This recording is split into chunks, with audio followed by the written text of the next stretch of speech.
Unacademy. Let's crack it. Okay, so Ashna, I wanted to ask you, do you think organ donation should be made compulsory in this country? There is such a waiting list for kidneys and other organs. Yes, sir. That by that time the patient dies sometimes. So do you think by legislation one should make the organ donation compulsory? Sir, organ donation has increased in the country with the annual organ donors being reached 12,000 in the country, in the nation. However, I don't feel it should be made compulsory. It should be left to the will of the person donating. And though yes, health sector requires donors, great number of donors. However, making it compulsory, I think, would take away the right to choose for people. So I think it should not be made compulsory. Because the problem which we are facing in this country basically arising out of population, pollution and corruption. They are the three main problems. Yes, and I think sometime very bitter pill is necessary.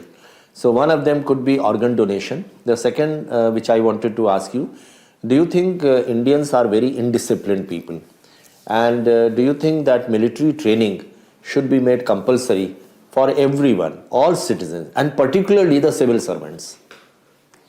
Sir, I would say some form of training is important for the civil servants, but civil sphere and the military sphere are very different spheres. So we require a different kind of training. With civil servants, they have to deal with citizens at the ground level in their day-to-day work, whereas the military is relatively insulated, relatively isolated from the civil society, and hence different kinds of training are required suited to the work that both the organs do. Also, talking about Indians being indisciplined, I would say it's a very general statement. And I have known Indians who are very disciplined as well, also in history. When they go abroad, yes, they are very disciplined. But in this country, they are not very disciplined. You know, if there is a sign which says that no parking, you will not park the car there itself. We are so indisciplined. Sir, we have scant respect for the laws. Sir, I would say rather than military training, we should incorporate certain disciplinary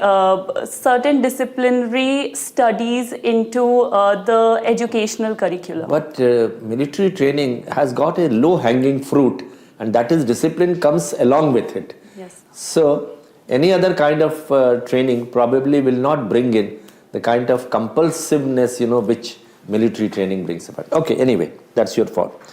Tell me, why is it that all the national parties, most of them, they exist above the Tropic of Cancer, and the regional parties are mostly below the Tropic of Cancer? If you have noticed it, yes, almost all the regional parties, they are below the Tropic of Cancer, and the national parties are above.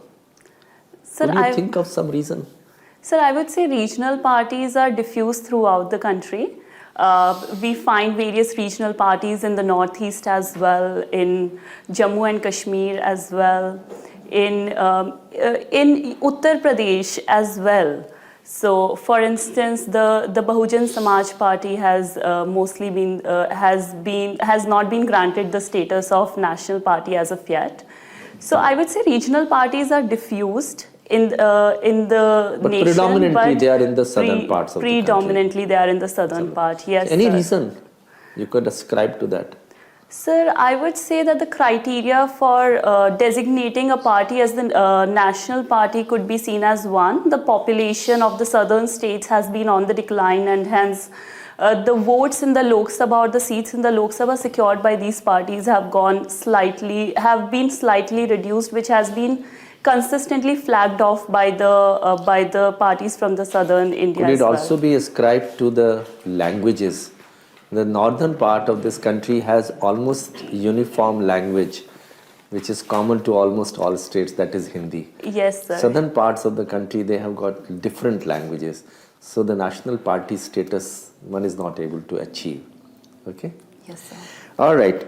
Tell me how multinational corporation influence the policies making in different countries.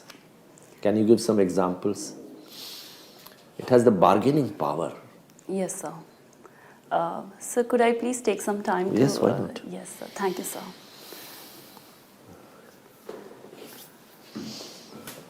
Sir, I would say that the multinational corporations are seen as the soft power by various countries as well, nations as well.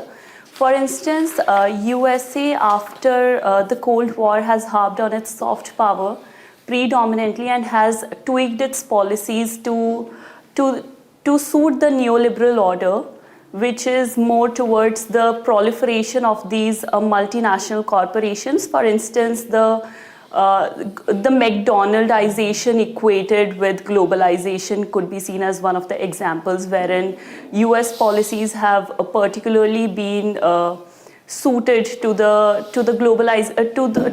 these corporations becoming the giants and then also going about in the world. Examples, if you could give better examples. For example, IBM Yes, sir. or Ranbaxy, they have been influencing the policies of the respective national governments. Okay. All right, sir. I'll look it up more. Yeah, you have a look at it.